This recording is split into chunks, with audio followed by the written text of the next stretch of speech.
I'm Dana Foster and you're watching Live at 5. It's Wednesday, March 2nd. The temperature is sitting at 6 degrees. Into the news. The Ashcroft Firehall renovation looks like it will be happening soon. The Ashcroft architect and staff are reviewing proposals and working with the contractors to keep the project within the budget. The approved grant funding of just under $700,000 from the Investing in Canada Infrastructure Program will be used to renovate the village's 63-year-old fire hall. The Ashcraft Pool is getting a new hot tub this year. The proposed plans for the new hot tub was approved by Interior Health. This was the final approval needed for the contractor to move forward. The new hot tub should be operational for the pool season opening this year.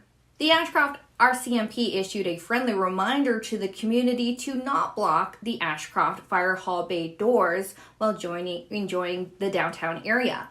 We spoke with the Ashcroft Fire Chief Josh White about why it's so important to keep those doors open. Okay, so here in front of the hall, we have a no parking zone, which is delineated by this yellow line that goes from basically the drugstore down to the end of our fire hall. And what we're finding is people tend to be parking close to our local business here, and they park in front of, they park in that spot, and then it hinders our truck from getting out. But we've also had people parking directly in front of the bay doors here at the fire hall. We clearly have no parking signs here with our hall, but the most critical thing is when we try to roll an engine out and we can't get past a vehicle, that's precious time that's keeping us from getting to somebody's home.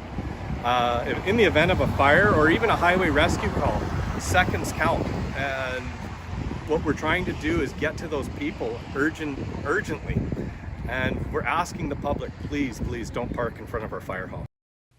The community is reminded to obey the no parking signage outside of the fire hall on Railway Avenue in Ashcroft. If anyone sees illegal parking happening at the Ashcroft Fire Hall, they're asked to report the vehicle to the Ashcroft RCMP at 250-453-2216. The Village of Cache Creek is hosting a public discussion on the Adopt a Planter program on March 10th at 4 p.m. The meeting will be held at the Community Hall meeting room in the basement beside the Visitor Information Center for the discussion about ideas for the program. We'll be speaking with CAO Damien Couture about that program and the meeting on our Friday's newscast. All right, let's check out the weather for Linton tonight. Partly cloudy, a 30% chance of showers, and then you're going to see that wind picking up to 40 kilometers per hour and then dying down later on in the evening. You'll see a low of +2. Over in Ash Creek tonight, partly cloudy, fog patches developing overnight. We'll see a little bit of light wind near midnight with a low of +2. Over in Lillooet tonight, partly cloudy, a 30% chance of showers. Earlier on this evening, fog patches developing overnight and a low of 0. And then Clinton tonight, a few clouds. Wind will become light this evening with a low of -4. That's your weather forecast for the Gold Country region. Checking out what's happening on our roads on Highway 7 in both directions. There is a landslide between or 15 kilometers north of Quesnel. That road is open to traffic, but it is a slide area, so drivers are asked to slow down and use caution. You're going to want to reduce your speed to 50 kilometers. On Highway 1 in both directions, there is construction work between Highway 8 and Cornwall Road, that's south of Cache Creek, to Spence's Bridge. That's going to be happening until November. There is a single lane alternating traffic. Just make sure that you are slowing down, and also you can expect delays of 5 minutes. Make sure that you are watching out for signage and personnel in that area. We want those people to go home safe to their families. On Highway 97, there's maintenance between Steveson Road and Stage Road in Cache Creek. That's happening until Monday. And that's going to happen from 6 p.m. till 7 a.m. And then there is single lane alternating traffic. There is a culvert installation happening. So make sure you're watching out for flaggers, and you can expect 20-minute delays. On Highway 97, watch out for slippery sections between Loon Lake and I think about 17 kilometers south of Clinton to 8 kilometers north of Wildwood. And on Highway 99, there is bridge maintenance at Pavilion Clinton Road, 30 kilometers north of Lillooet, and that's happening until March 20th. And it's going to happen also on the weekends. There is single lane alternating traffic. Crews will be working on the Pavilion Bridge, so please make sure that you are slowing down and obeying traffic personnel. Well, tonight a new event is happening in Clinton. Gravel is the new gold will happen this May. We spoke with local inn owner Kelly Servinski of the Tootie Gravel Inn. Let's take a look. And we're now joined with Kelly Servinski. Thank you so much for joining us today. You're welcome. It's great to chat with you. All right, Kelly runs and owns the Tootie Gravel Inn. Can you tell us a little bit about your inn and what you guys do? Yeah, we're in our third year of business this year up in Clinton. We moved from Squamish in 2019 and opened our business there. And what we do is we focus on what's called gravel cycling. So riding not on the highways and not mountain biking. It's all the forestry roads and ranch roads and back roads, in the area. So we chose Clinton because we believe it's the best place to do this type of sport in BC for sure, Canada for sure, and to put it out on a limb, maybe one of the best places in the world to do this. So that's why we're here.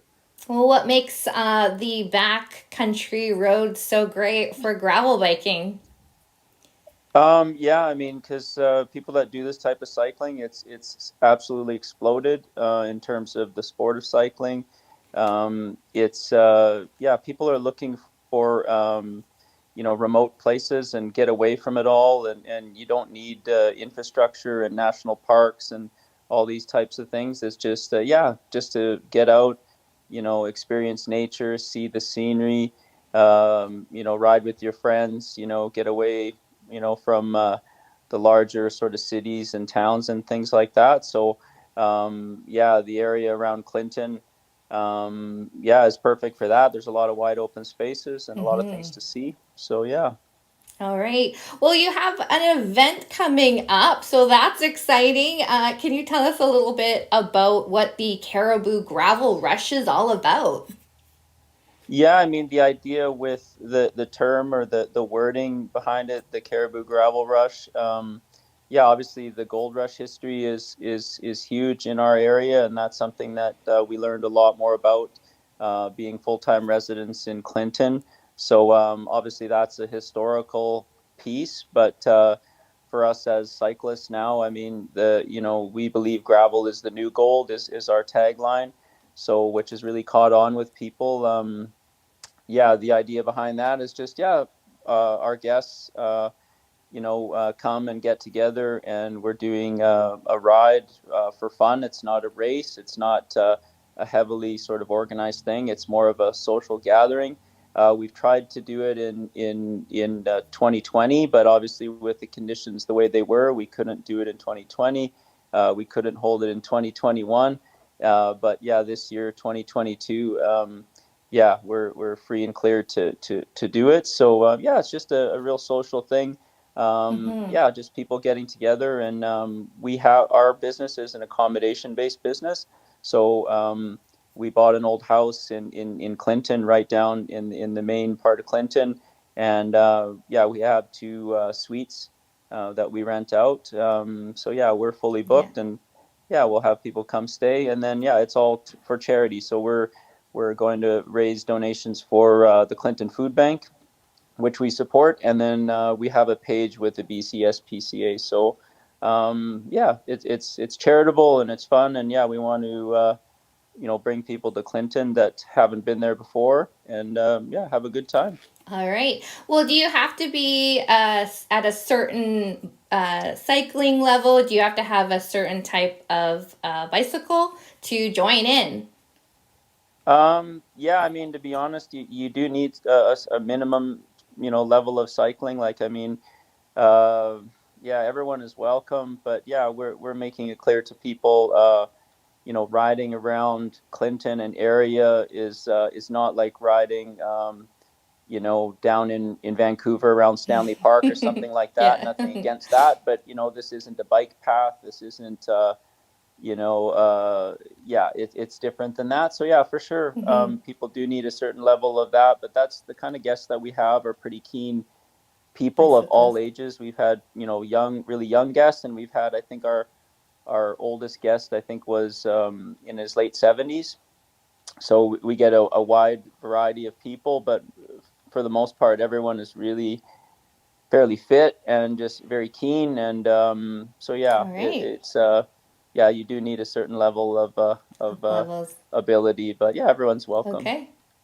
And if people want to register, where can they go? On our website, 2dgravelin.com. So it's fairly straightforward. Like I said, we came up with the idea to raise money for two charities that we believe in. We've supported the Clinton Food Bank from day one since we've moved to Clinton. So they're only a few doors over from our business. So we want to continue to support them. So we're just asking people that want to participate in the ride to bring non-perishable food items for the Clinton Food Bank. And the BCSPCA is, we have a page with them. We love our pets, and so do a lot of our guests, and that's something that we believe in. So we thought, well, we want to raise some donations for the BCSPCA. So yeah. There we go. All right, Kelly. Well, thank you so much for joining us today. Thank you. Have a great day. You've been watching Sun Valley News. That's it for us today. If you would like to advertise, you can email me at info@sunvalleynews.ca, or if you have any questions or anything to report, just make sure you email me at info@sunvalleynews.ca. Have a wonderful evening, and don't forget to focus on the good.